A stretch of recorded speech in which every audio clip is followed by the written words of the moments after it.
The word dictatorship often sends a chill down the spine of most Americans and really, the entire world. We've been raised on stories of brave freedom fighters, our constitutional rights, and the sacred, almost revered process of transferring power every 4 or 8 years. Democracy has always been our shield, the core of American identity. But what if that core was chipped away? What if the United States, often hailed as the champion of global democracy, slipped into authoritarian rule? This question isn't entirely hypothetical. In 2020, former President Donald Trump, in a mockingly bold statement, declared his intention to become a dictator on day one of his second term. While it sounded like an absurd exaggeration at the time, it sparked an unsettling curiosity.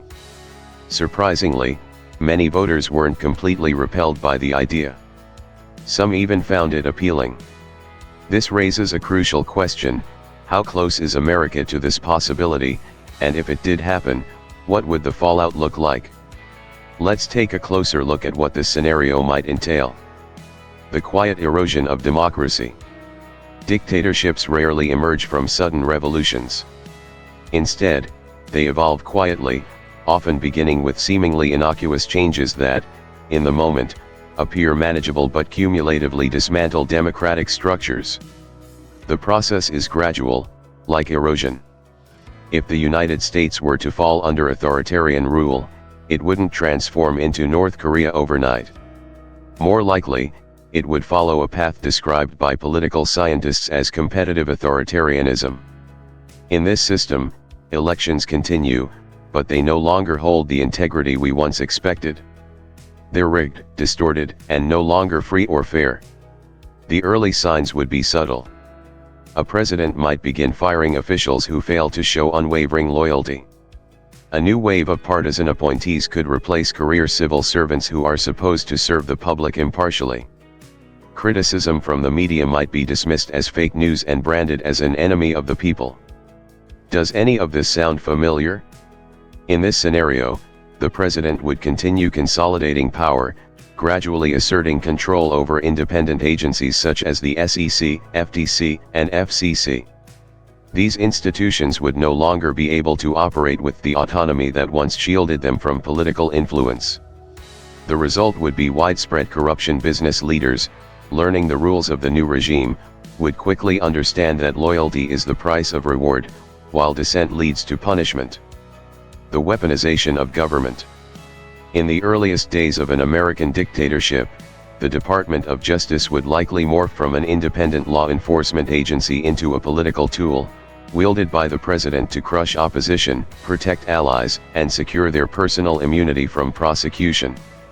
Imagine, for a moment, the unthinkable: a Supreme Court ruling that grants the president immunity from criminal prosecution while in office. This would set a terrifying precedent, one where the president could execute members of Congress to prevent impeachment, without facing any legal consequences until leaving office. And then, if the president's position remains unassailable, why would they ever step down?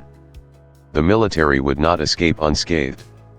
High-ranking officers, especially those who show any reluctance to align with the new regime, would be purged. Loyalty to the dictator would be paramount.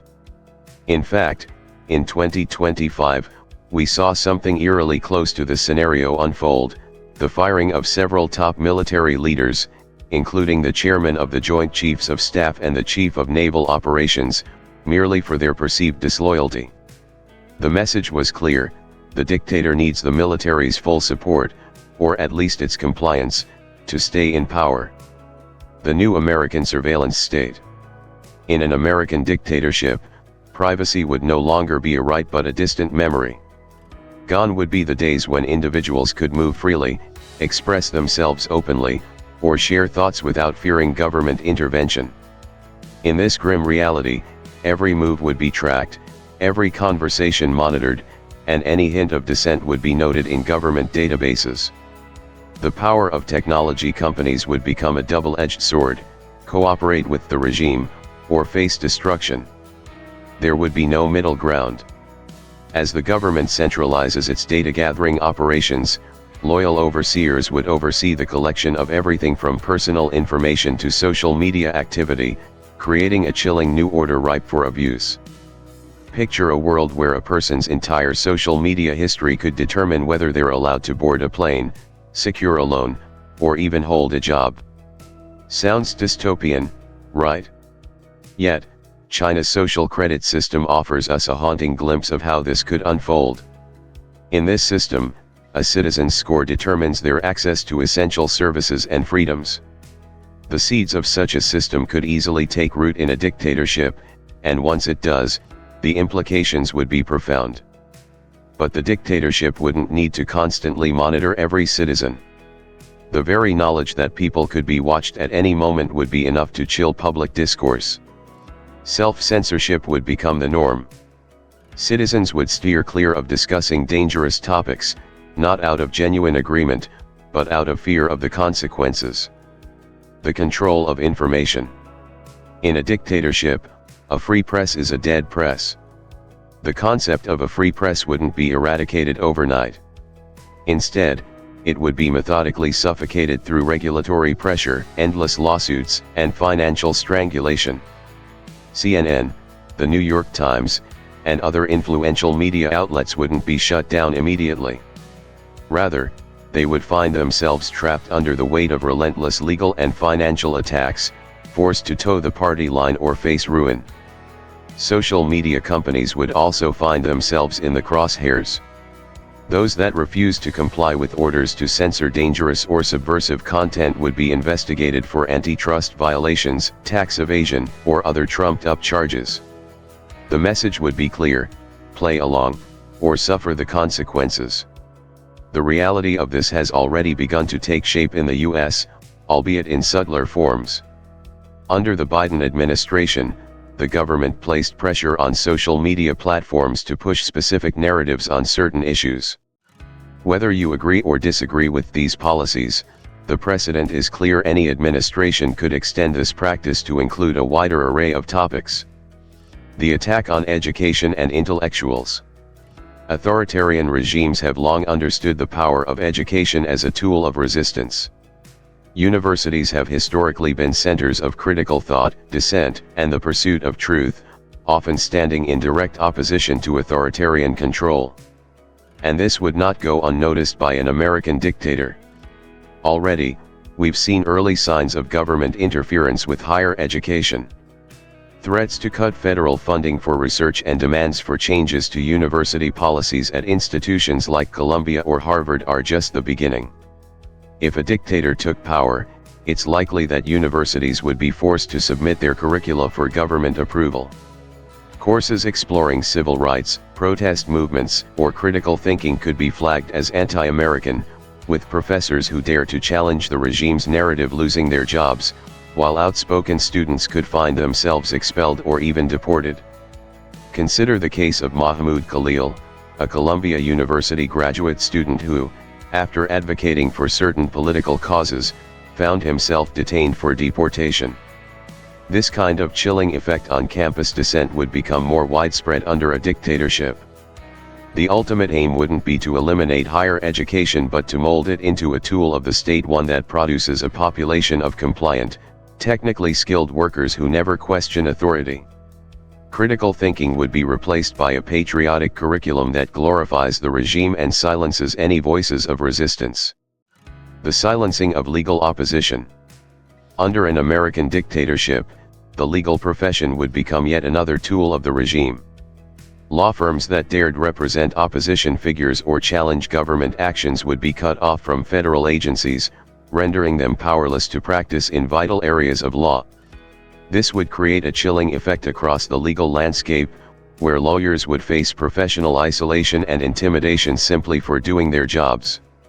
Those who took on politically sensitive cases, who stood up for the very principles of justice that our legal system is built upon, would find themselves targeted. Tax audits, license reviews, and even criminal investigations would become standard tactics. The message would be unmistakable: defend the enemies of the regime, and you become an enemy too. And what of the judiciary?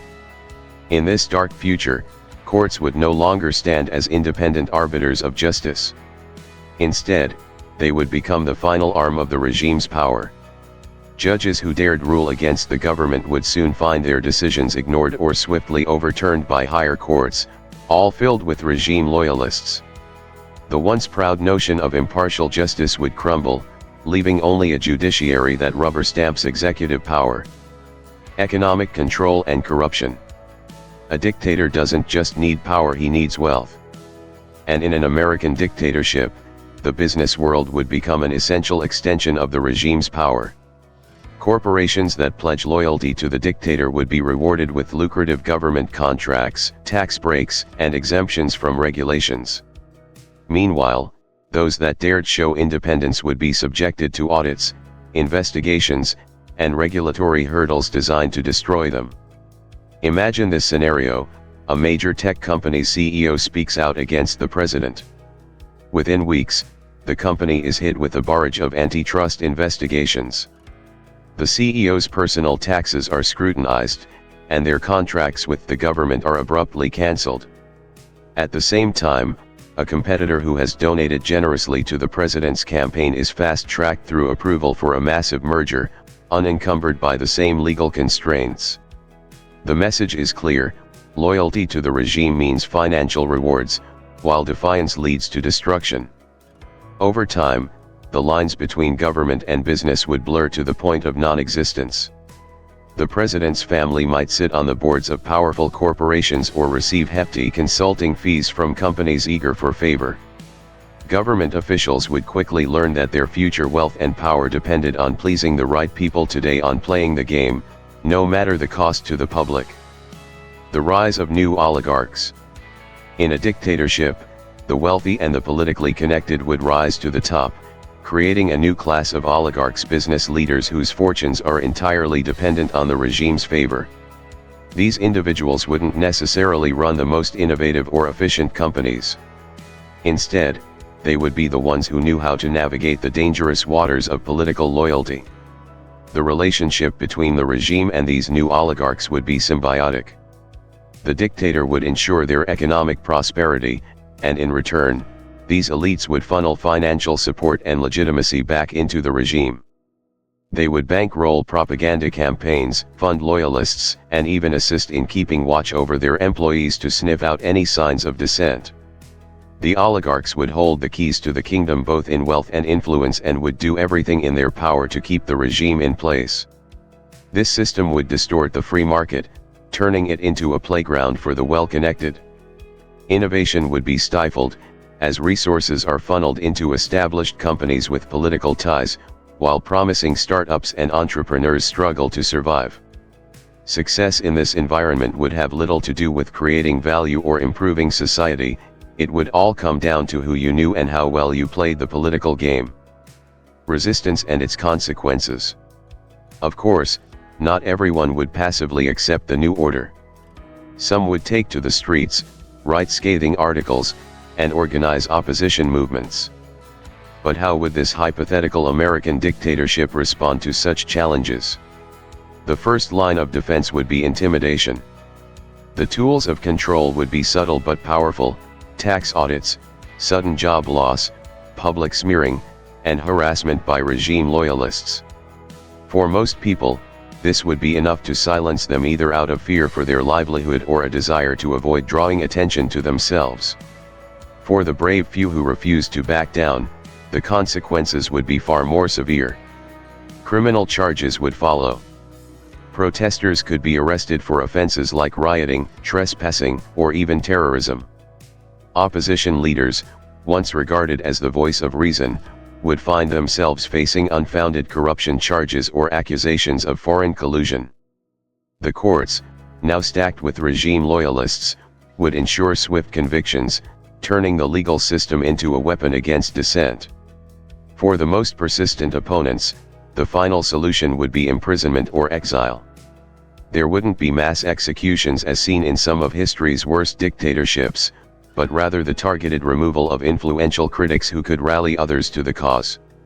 These individuals, journalists, activists, whistleblowers, would be erased from public life, silenced in ways that sent a clear message to everyone else. The message would be simple, yet chilling: resistance comes at a price too high for most to pay. The role of fear and self-censorship.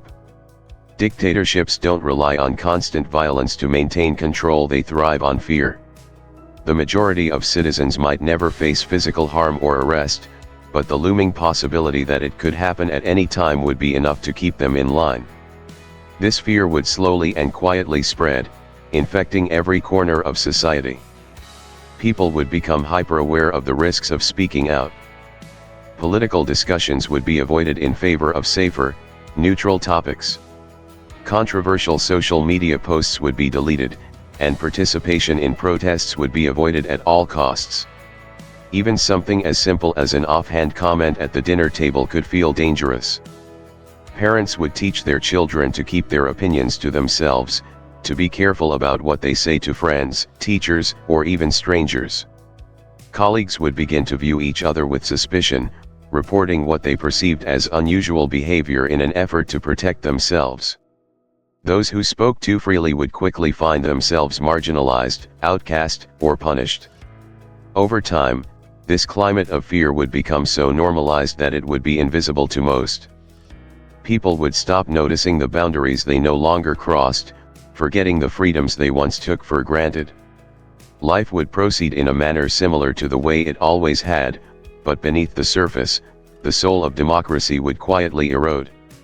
This is how dictatorships sustain themselves, not through violence, but through the internalization of limitations. So, can it happen in the US? The question isn't whether the United States could become a dictatorship. It can happen anywhere, to any democracy, given the right conditions and the wrong leaders.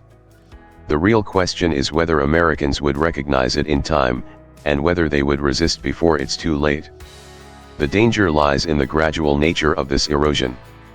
Each seemingly minor step, each incremental compromise of democratic values might appear as nothing more than a temporary measure, a necessary response to some crisis. But as history has shown, these seemingly small shifts add up, eventually leading to the creation of a system that is unrecognizable and unrecoverable. By the time the full picture emerges, the tools of resistance may have already been destroyed. Societies, much like individuals, often become trapped in patterns of thinking that prevent them from recognizing danger until it is too late.